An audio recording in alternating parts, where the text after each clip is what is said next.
2009 November 13 വെള്ളിയാഴ്ച. വയറുവേദനയായിട്ടാണ് അപ്പച്ചനെ രാവിലെ ഹോസ്പിറ്റലിലേക്ക് കൊണ്ടുപോയത്.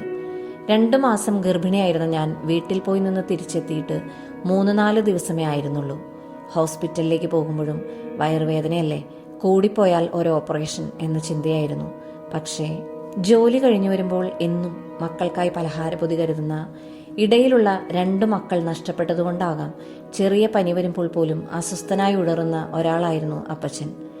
ആ കടന്നുപോക്കിന്റെ ആഘാതം അത്ര ചെറുതായിരുന്നില്ല.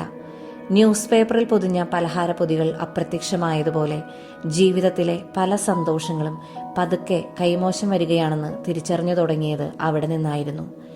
പല വിഷമഘട്ടങ്ങളിലും പതറാതെ പിടിച്ചു നിൽക്കുന്നത്, നമ്മുടെ ദേഷ്യവും സങ്കടവും നിരാശയും എല്ലാം അടക്കി പിടിക്കുന്നത് നമ്മുടെ പ്രിയപ്പെട്ടവർ വിഷമിക്കരുത് എന്ന ചിന്തയിലാണ്. അങ്ങനെ ഒരാൾ ഇല്ലാതാകുമ്പോൾ നമ്മൾ പതുക്കെ മാറാൻ തുടങ്ങും. ആദ്യം വൈ എന്ന ചോദ്യമായിരുന്നു ദൈവത്തിന് മുന്നിൽ നിൽക്കുമ്പോൾ എൻ്റെ മനസ്സിൽ ഉയർന്നുകൊണ്ടിരുന്നത്. അപ്പോഴാണ് ഹബക്കുക്ക് 3-ാം അധ്യായം 17-18 തിരുവചനങ്ങൾ എൻ്റെ ആശ്വാസത്തിനെത്തിയത്.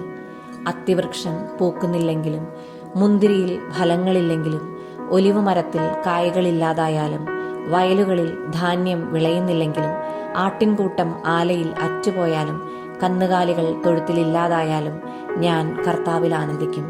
എൻ്റെ രക്ഷകനായ ദൈവത്തിൽ ഞാൻ സന്തോഷിക്കും. അപ്പച്ചൻ്റെ മരണശേഷം കൃത്യം 6 മാസം തികയുന്ന മെയ് 13 എൻ്റെ മകൻ്റെ ജനനം. ഒരു 13 നഷ്ടത്തിൻ്റെ ദിനമായി മാറിയപ്പോൾ മറ്റൊരു 13 അനുഗ്രഹത്തിന്റെ ദിനമായി മാറുന്ന അനുഭവമായിരുന്നു ദൈവമൊരുക്കിയത്.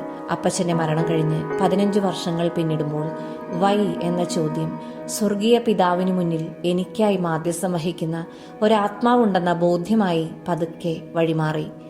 ജീവിതത്തിലെ ഓരോ നാഴികക്കല്ലുകളും പിന്നിടുമ്പോൾ അതൊന്നും കണ്ട് സന്തോഷിക്കുവാൻ അപ്പച്ചനുണ്ടായില്ലല്ലോ എന്ന വേദന ഇപ്പോഴുമുണ്ട്.